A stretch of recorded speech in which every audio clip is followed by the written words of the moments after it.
سلام زي خبركم تخاتلتي بين تي في هلو مسولس 16 لكاتي استدالو علتاو زيناتات يزلكم مصيلخو كموترو كساب فصامه مدباتنا نختكتاتلنا ندعدمكو بقدامنت ارست زينا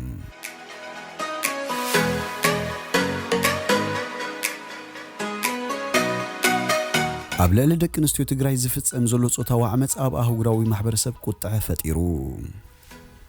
أب إيرترا قطري بكورونا فيروس تلخفو سبات لعليه كل تشحن حموش تبيتن بتصيحون حسيات ودادرتي بريزنتاو مرجع صوماليا تقاوموتات خكايد تصويعهم أب فلك كونغو بزقات أمه حدقها جلبه بوحدو سوسا سبات تحيلهم الوامي أنمار حبرات هاجرات بعلوا سلطان حيزو نزلوا 5 أنقاقان كال انزد هس الزيناتات حيزلكم متسيلخو سناي نايم كتال جزين لا تمنخو أبزا channel دمه ناي وترو تخاتلت نختكونو سبسكرايب كتجبرو بخبري عدمكم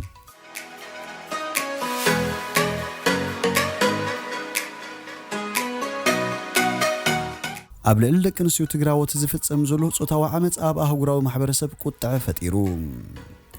أب إثيوبيا بكل تجري أب لعل دك نسيو صوتاو عمت يفتسم كم زلوه منجس إثيوبيا بوقع دحرم إيمانه أب أهوغراو محبرسب قطع فتيروم دحرت بسراوت إيرترا تدقيفو سراوت منجس إثيوبيا ناب تجري متاو أب زحلف سلسة أوارح بعطوقاتنا يستدفر دك نسيو بزحي 130 كم زبطها اتتصاب منجستي هي ملكت زينا بوليس زقرب طرعن ترايك خون كم زغل أب قمت بمتاو أب تجري زفتسم زلو عمت أب لعل دك نسيو كابتي منجستي زأمنلو بستعاصفخ زير كم زغل استفلالي وغنات يقلصوم غازيتኛን ተጣባቂ ሰባው መሰላትን ዝነበረት ኣብዚ እዋን እዚ አባል ፓርላማ ቤልጂየም ዘላ አስቲንካ ካንካ ብዛዕባ እዚ ኣብ ትግራይ ልዕል ደቂ ኣንስትዮ ዝፍጸም ዘሎ ዓመጽ ኣመልኪታ ኣብዚ መሓላለፈቶ መልእኽቲ ገለ ደቂ ኣንስትዮን ይግደዳን ይዕመጻን ከም ዘለዋ ኣብ ጸብጻብ ኣስፊራ መንግስቲ ኢትዮጵያ ንጹታዊ ዓመጽ ኣብ ትግራይ ዝፍጸም ዘሎ እንዳፈለጠ ህሪዩ ከም ዘይረኣየ ይስቅጥ ከም ዘሎ ገለገለ ወገናት ይዛረቡ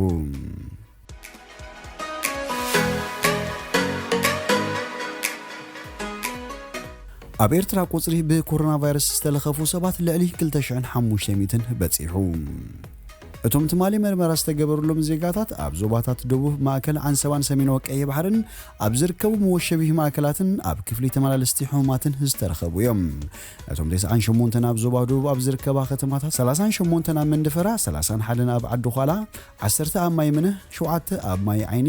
7 ኣብ ሰንዓፈ 3 ኣብ እንዳጊርግስን 2 ኣብ ድዋርዋን ዝተዓጽቦም ጽንሑ ምዃኖም ተሓበሬታ ጠቂሱሎም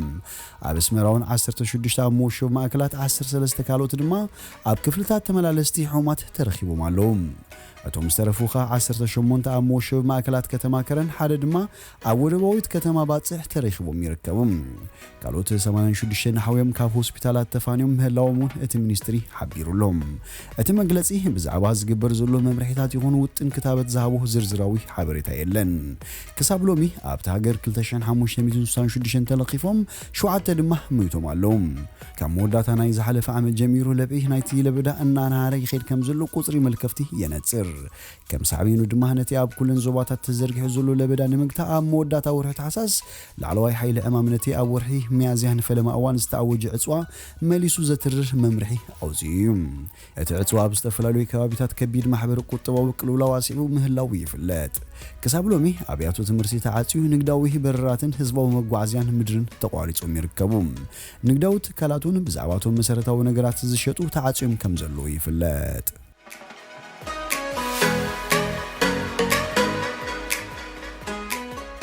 حسيات تولادرتي بريزنتاو مرجع صوماليا تقاوموتات خكايدو تصويعهم حسيات تولادرتي بريزنتاو مرجع صوماليا أبز متص عربي أنصارتي زي حقاو سلطان جبيتولو زبلو منجست بريزيدنت محمد عبد الله فرماجو تقاوموتات خكايد تصويعهم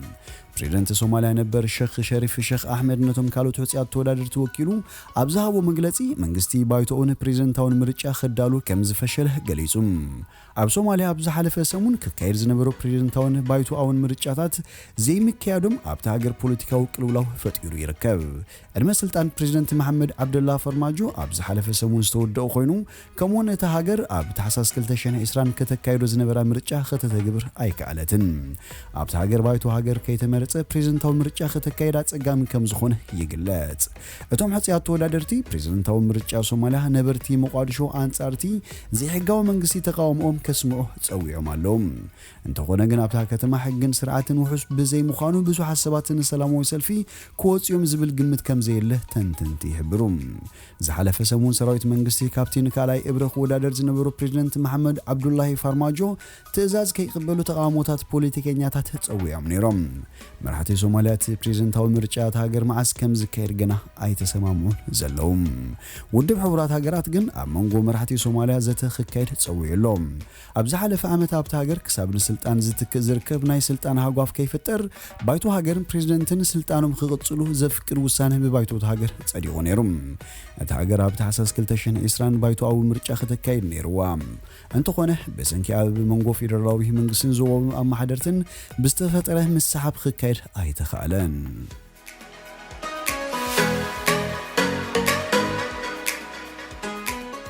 ኣብ ፈለግ ኮንጎ ብዘጋጠመ ሓደጋ ጀልባ ብውሕዱ 60 ሰባት ጥሒሎም። ኣብቲ ኣብ ፈለግ ኮንጎ ዘጋጠመ ሓደጋ ኣስታት 200 ካልኦት ዛጊት ሃለዋቶም ከም ዘይተፈለጠን ኣስታት 300 ከም ዝደሓኑን ተፈሊጡሎም።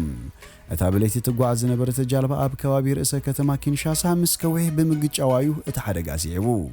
ጃልባ ብለይቲ ክጓዓዙ ክልኩል ምዃኑ ዝፍለጥ ኮይኑ ብሰንኪቲ ኣብታ ሃገር ዘሎ ሕማቅ ኩነታት ጽርግያታት ብዙሓት ሰባት ንርሑቕ ቦታታት ንምጓዓዝ ጃልባ ክጥቀሙ ከም ዝመርጹ ይነገር።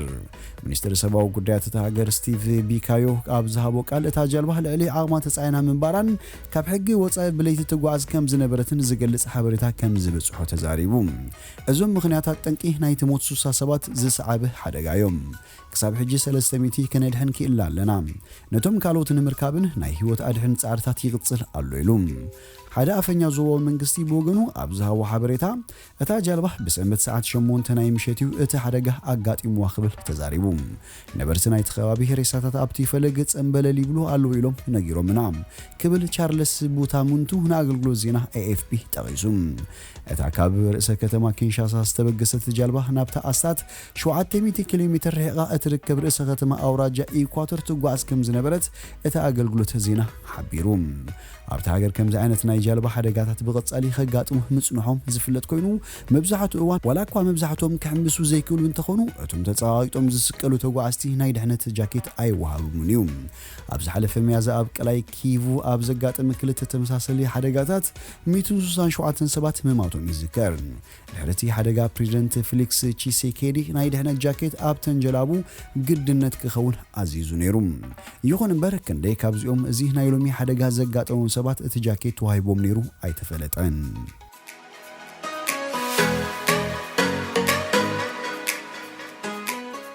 ዕልዋ ሚያንማር ሕቡራት ሃገራት ብዕልዋ ስልጣን ሒዙ ንዘሎ ኣጠንቂቑ።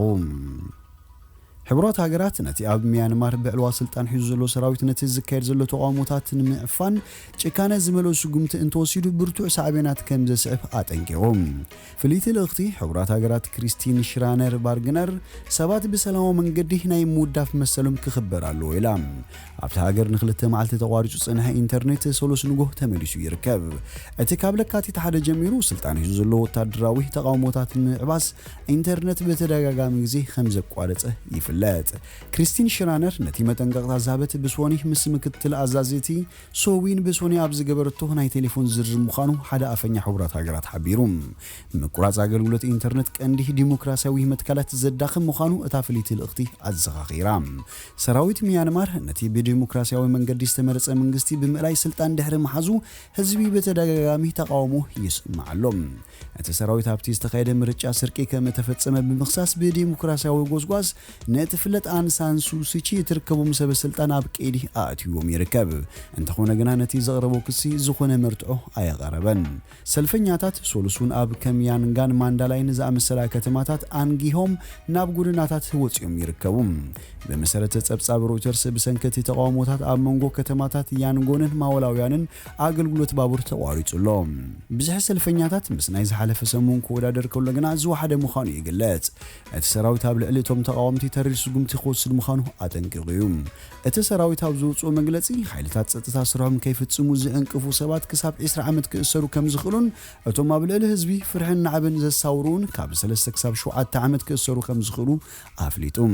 ብቐዳም ብዘይ ፍቃድ ቤት ፍርዲ ንልዕሊ 24 ሰዓታት ክሕዝ ከኣስርን ክፍትሽን ዝኽእሉ ስልጣን ንባዕሉ ክህብን ከሎ ጋዜጠኛታት ነቲ ስልጣን ዝሓዘሉ መንገዲ ዕልዋ ኢሎም ከይገልጽዎ እውን ሓቢሩ ኣብ ዝሓለፈ መዓልታት ጎንፂ እናወሰኸ ዝመጽእ ኮይኑ ሓይልታት ጸጥታ ሰልፈኛታት ንምብታን ናይ ፕላስቲክ ጠያይቲ ክትኩሱ ተራዮም እዮም